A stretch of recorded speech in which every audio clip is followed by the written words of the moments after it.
Citizens of the world, hello. My name is Angela and you're watching Les Amis de l'Abbassé. Today, I would like to address a very specific subject. I would like to, unlike some people, assert that love is not some finite resource that will run out if we love more than just ourselves, our friends, or our family. Love also doesn't lose its meaning when people love concepts or ideas. Whether from a lack of love or an abundance, we're all affected. Don't you agree, my friends? Do you all remember an experience that even now brings you joy to look upon? For me, it's my mother, who died when I was 14 due to complications with her fibromyalgia. She was a criminal barrister, which, for those of you not familiar with the English legal system, means she defended people in court and wore a silly wig. She took on a lot of different cases, but she always made sure to do as much legal aid work as she could. Again, for non-English viewers, legal aid is a government-run system which subsidises legal representation for those who couldn't otherwise afford it. This doesn't just happen in a criminal context, but that's probably one of the most important ones, because, well, the rights of the defence are... well, a trial without the rights of the defence is a mockery of justice. And every few years, the government cuts legal aid funding.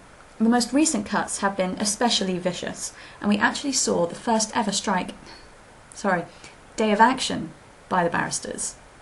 The amount of money available to them is one of the many things that's been slashed. Now, those who do the legal aid work are generally those who hold strong beliefs about civil liberties, but beliefs alone don't pay the rent.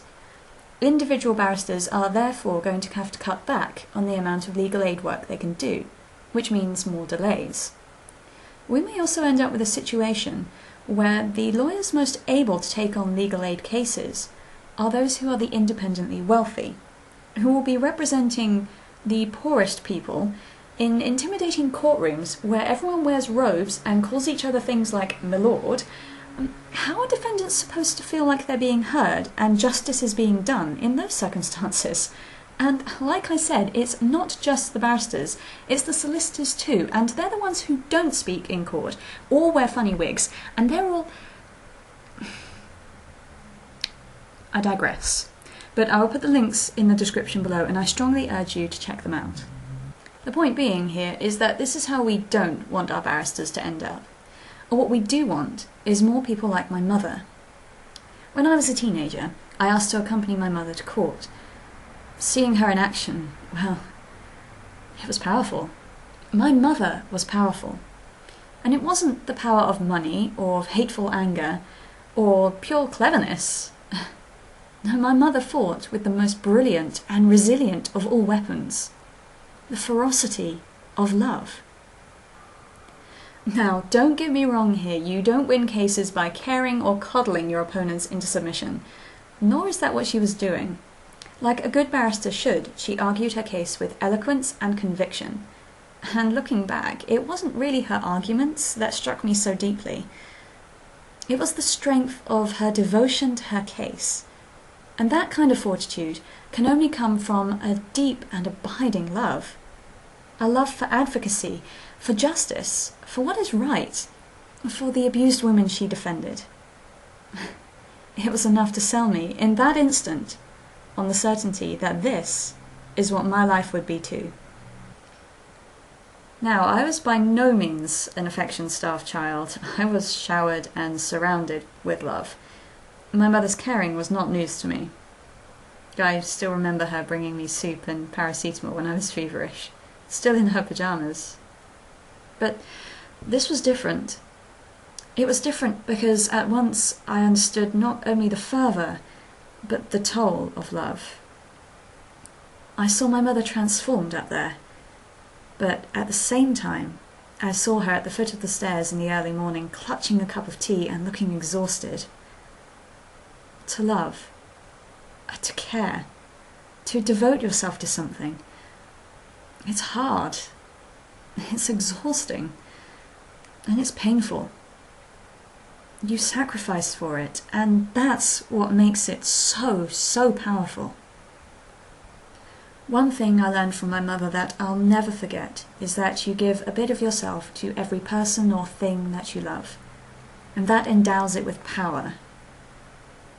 I know there are some people out there who might call it frivolous, or useless, or foolish, to put so much care into something that you might call abstract, and call it love.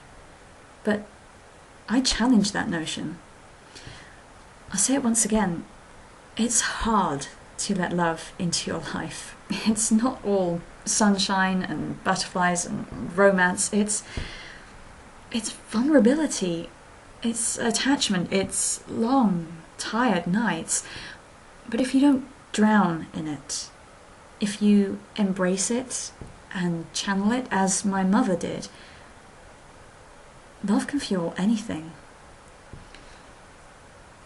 Love is the most powerful force in the world. You must give yourself to it. After all, where would the shout of love begin if not from the summit of sacrifice? But you must also turn that outwards. Love as an action, love as a weapon, love as the basis for our anger. I guess my conclusion here is that my mother taught me that love is never to be trivialized. I took that lesson to heart, and I hope that those skeptics who are watching might do so as well. To show I am not alone in this, I challenge you all to share with us a moment where this kind of passion changed or affected you.